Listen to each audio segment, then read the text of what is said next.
सो हम स्टार्ट कर रहे हैं class 9 science chapter 1 matter in our surrounding. और आज का हमारा टॉपिक है can matter change its state. तो हम जानते हैं कि मैटर जो है अपनी स्टेट चेंज करता है। कुछ सॉलिड होते हैं वो लिक्विड में कन्वर्ट हो सकते हैं, कुछ लिक्विड होते हैं वो गैस में कन्वर्ट हो सकते हैं। ठीक है, तो ये आपस में इंटरचेंज हो सकते हैं। हमें देखना है कैसे होते हैं और क्या एप्लीकेशन लगते हैं इसके लिए। So we have two ways to change its state. First one is by increasing या decreasing temperature, second one is by increasing or decreasing pressure. तो यहाँ पर जो गेम होता है ना बच्चों, वो ध्यान रखना कंसेप्ट किस चीज़ का है कि या तो टेम्परेचर इंक्रीज करो या डिक्रीज करो, उससे पार्टिकल्स की काइनेटिक एनर्जी में चेंज आएगा। क्या चेंज आना है, हमें क्या लिखना है किस तरह से कि जैसे टेम्परेचर इंक्रीज करा तो काइनेटिक एनर्जी पार्टिकल्स की क्या हो गई अप, और काइनेटिक एनर्जी बढ़ गई तो इंटर पार्टिकल फोर्स जो है ना पार्टिकल्स का वो चेंज हो जाएगा।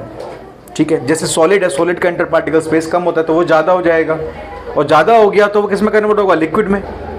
तो इस तरह से हमें ध्यान रखना है कि टेम्परेचर बढ़ाने से किसी सॉलिड का पार्टिकल्स की जो काइनेटिक एनर्जी वो इंक्रीज हो गई, और पार्टिकल्स की काइनेटिक एनर्जी इंक्रीज होने से पार्टिकल स्टार्ट मूविंग, वो वाइब्रेट कर रहे थे वो थोड़ा सा और ज़्यादा वाइब्रेट करना चालू करेंगे, उनका मोशन बढ़ जाएगा, और इस तरह से धीरे धीरे करते करते उनका इंटर पार्टिकल स्पेस ओवरकम होएगा और उनकी स्टेट चेंज हो जाएगी। Now they are liquid. इसी तरह से हम प्रेशर को भी अप्लाई करते हैं। तो प्रेशर के इंक्रीज और डिक्रीज करने से भी काइनेटिक एनर्जी में चेंज आता है। काइनेटिक एनर्जी के चेंज से इंटर पार्टिकल फोर्स में चेंज आएगा, फोर्स में चेंज आया तो इंटर पार्टिकल स्पेस चेंज हो जाएगा, और जिसकी वजह से पार्टिकल की स्टेट ऑफ मैटर चेंज हो जाएगी। नाउ हम देखते हैं डायग्राम जिससे हम काफ़ी सारे टर्म्स को जानेंगे।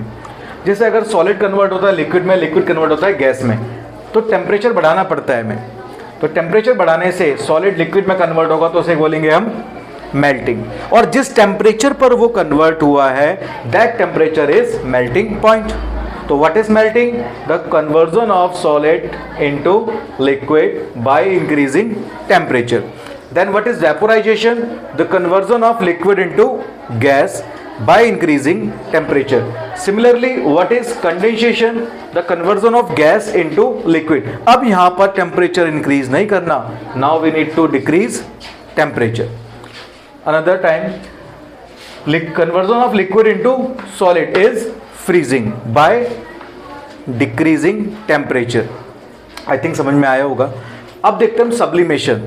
सब्लिमेशन क्या होता है? किसी सॉलिड का direct conversion into gas without being converted into liquid by increasing temperature.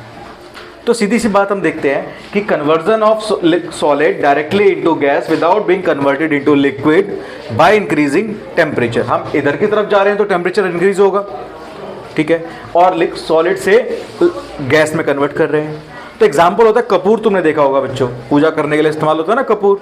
तो कपूर हम कुछ टाइम तक रखते हैं तो कपूर डायरेक्टली सॉलिड से गैस में कन्वर्ट हो जाता है, लिक्विड में कन्वर्ट नहीं होता।